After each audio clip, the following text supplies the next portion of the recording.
Bienvenidos, ponte cómodo, presto por unos minutos y recibiremos una lectura para toda la familia. Libros de difusión gratuita presenta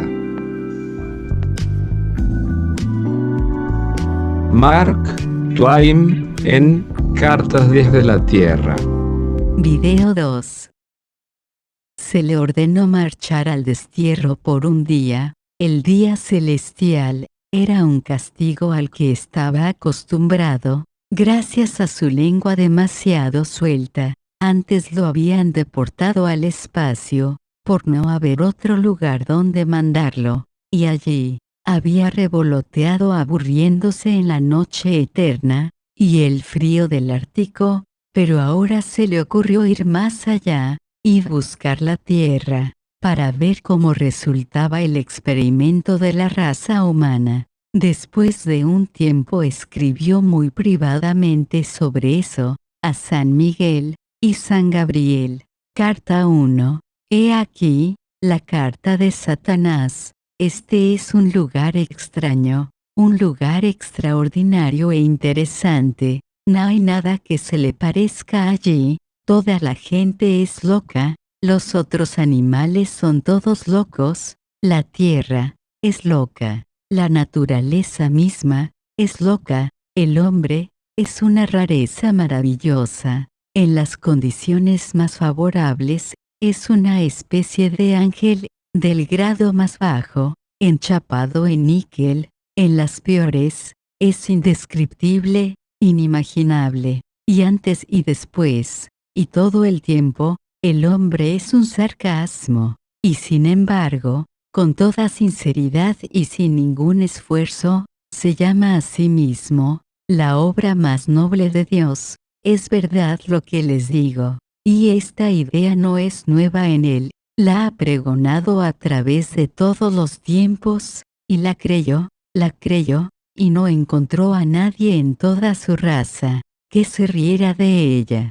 Más aún, si puedo obligarlos a ustedes a hacer otro esfuerzo de imaginación, él cree ser el favorito del Creador, cree que el Creador está orgulloso de él, hasta cree que el Creador lo ama, que siente pasión por él, que se queda levantado de noche para admirarlo, sí, y para protegerlo, y alejarlo de problemas, le reza y cree que él lo escucha. Reflexionen, ¿no es una idea curiosa? Llena sus oraciones de toscas alabanzas, floridas, y de mal gusto, y piensa que él se sienta ronroneando, a gozar de esas extravagancias. Los hombres lloran, pidiendo ayuda, benevolencia y protección, todos los días, y todavía más, lo hacen con esperanza y con fe, aunque ninguna de sus oraciones ha recibido jamás respuesta. La afrenta diaria, el fracaso diario, no los desanima, siguen rezando lo mismo. Hay algo casi noble en su perseverancia, y ahora, debo exigirles otro esfuerzo. El hombre cree que irá al cielo, tiene maestros asalariados, que le dicen eso, también le dicen que hay un infierno de fuego inextinguible, y que irá ahí, si no guarda los mandamientos. Los arcángeles en voz alta preguntan, ¿qué son los mandamientos? Son algo muy curioso. Les diré algo de ellos más adelante. Carta 2. Nada les he dicho del hombre que no sea cierto. Deben perdonarme esta observación. De vez en cuando en mis cartas,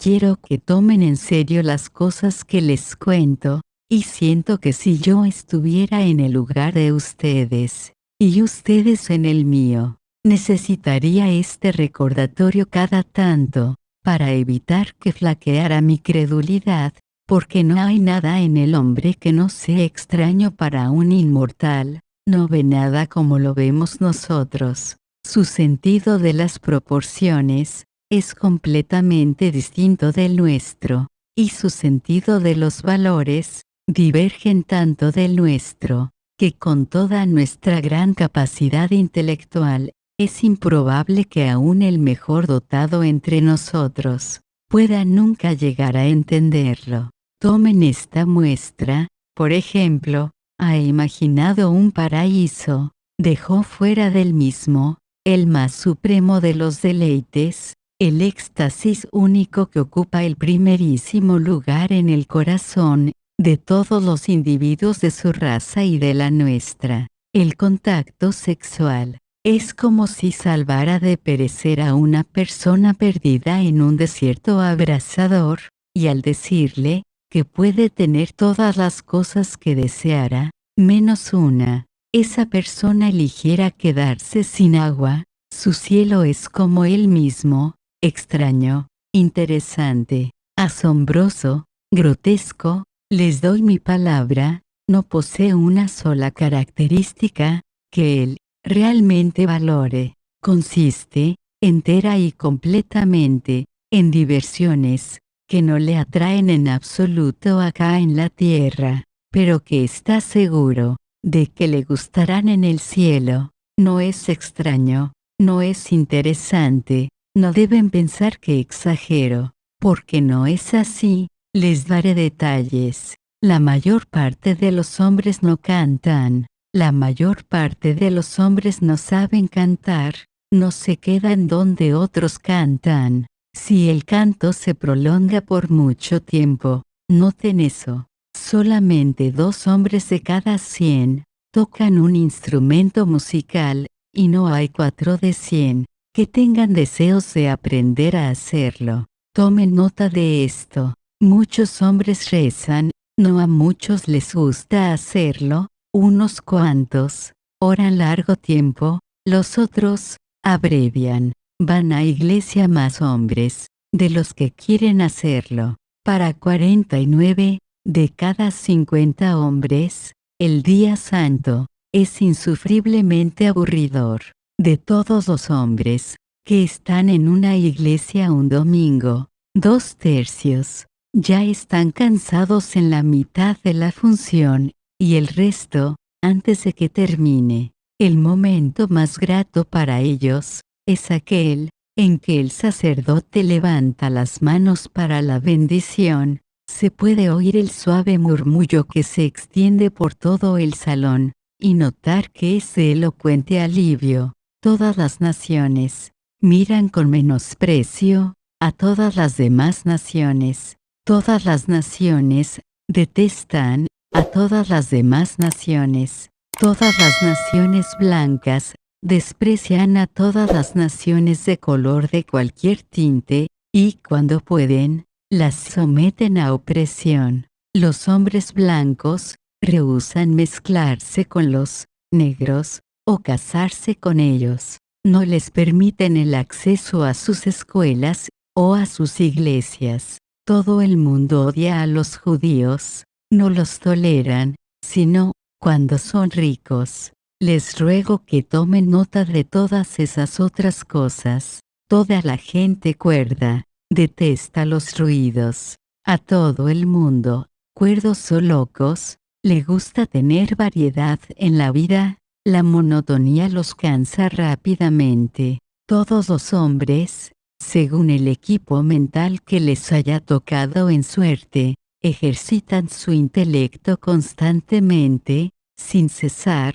y esa ejercitación constituye una parte esencial, vasta y preciada de su vida. El intelecto mínimo posee, así como el más alto, algún tipo de habilidad, y siente gran placer en ponerlo a prueba, verificándola, perfeccionándola. El chiquillo, que es superior a su camarada en el juego, es tan laborioso y tan entusiasta en su práctica, como lo son el escultor, el pintor, el pianista, el matemático, y el resto. Ni uno de ellos podría ser feliz si se le vedara el uso del talento. Pues ahora, ya tienen ustedes los hechos. Saben que le gusta a la raza humana, y lo que no le gusta, ha inventado un cielo. sacado de su propia cabeza por sí solo.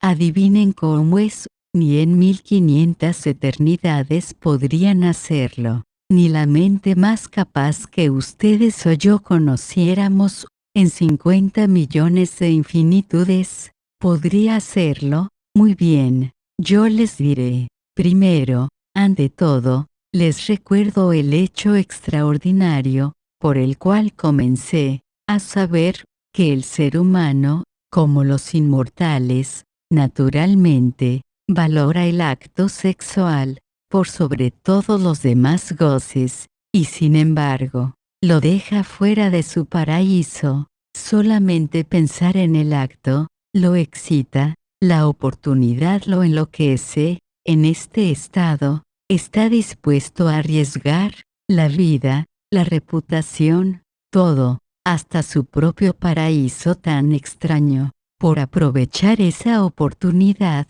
y llevarla al punto culminante. Desde la juventud hasta la edad madura, todos los hombres y mujeres valoran la cópula por encima de todos los otros placeres combinados, y sin embargo, es como les dije, no existe en el cielo de estos seres, la oración ocupa su lugar. Continúa en video 3. Suscribe. Muchas gracias.